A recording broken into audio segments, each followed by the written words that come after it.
죽음에 이르렀다가 다시 살아나는 임사체험 많이 들어보셨을 겁니다. 오늘 소개해드릴 내용은 공사 현장에서 큰 사고를 당한 최 도생님이 호흡이 정지되면서 직접 겪은 신비한 임사체험담입니다.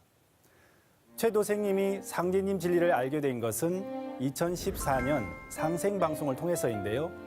과일축제에서 상제님 진리를 홍보하던 증산도 영천 화룡도장 도생님들과 인연이 시작되면서 다양한 진리서적을 읽었습니다. 천지조화의 성령을 받는 조화주문, 태을주 또한 즐겨 읽었는데요. 비록 도생은 아니었지만 상제님 진리에 대해 알고 있었습니다. 그러던 어느 날 냉동창고 건축일을 하던 중 6m 아래로 추락하는 사고를 당하면서 호흡이 정지되는 위급 상황이 발생한 것이죠. 건축 현장에서 당한 큰 사고와 최 도생님의 임사체험이 연관이 있나 보군요. 네, 그렇습니다. 현장에 있던 최 도생님의 친구와 119 구급대원의 심폐소생술 덕분에 호흡을 되찾고 병원으로 이송됐는데요.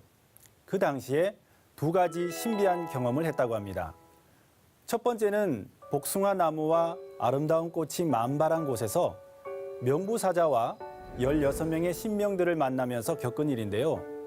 명부사자가 본적과 본관 그리고 이름을 묻고 나면 흰 옷과 흰 모자를 쓴 나머지 신명들이 주제별로 질문을 했습니다.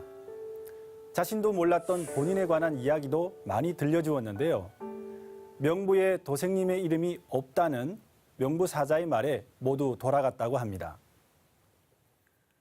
명부사자 외에도 다른 신명님들이 함께 왔다는 것이 신비한데요. 두 번째 체험은 어떤 내용인지 궁금한데요. 네. 그로부터 얼마 후 그 신명들과 다시 만나면서 두 번째 체험을 하게 됐는데요. 명부사자를 제외한 신명의 숫자는 그때보다 4명이 더 많은 20명이었습니다. 말없이 지켜보기만 했던 4명의 신명을 제외한 16명의 신명들과 궁금한 것을 묻고 답하던 끝에 또 명부에 이름이 없다면서 모두 돌아가려고 했는데요. 혼자 있기 싫었던 최 도생님은 자신도 동행하게 해달라고 부탁했습니다. 명부사자의 허락을 받은 후 같이 간 곳에서 세상을 내려다보게 됐는데요. 사람들의 속마음이 훤히 들여다 보였다고 합니다. 놀라는 최 도생님에게 신명들은 이제 그만 인간 세상으로 가라고 했는데요. 얼마나 더 살다가 천상으로 오게 됩니까? 라는 질문에 진실로 한 마음이 된다면 1200살 이상 살 수 있다는 대답을 명부사자로부터 들을 수 있었습니다. 신명들도 한 마음으로 천하사 도생이 되라는 말을 해주었는데요. 그 말을 마지막으로 천상 체험이 끝나고 6주 만에 의식을 회복하게 된 것이죠. 그때 만났던 20명의 신명 중 말이 없었던 4명의 신명은 최 도생님의 조상님들이 아니었을까 하는데요. 최병기 도생님이 죽음의 경계에서 살아날 수 있었던 것은 자손을 염려하는 조상님들의 은혜와 염려불망 태울주 덕분이었던 것 같습니다. 네, 그럼 지금 최병기 도생님의 건강은 어떤 상태인가요? 네, 지금은 많이 호전되어서 예전의 모습을 되찾고 있다고 합니다.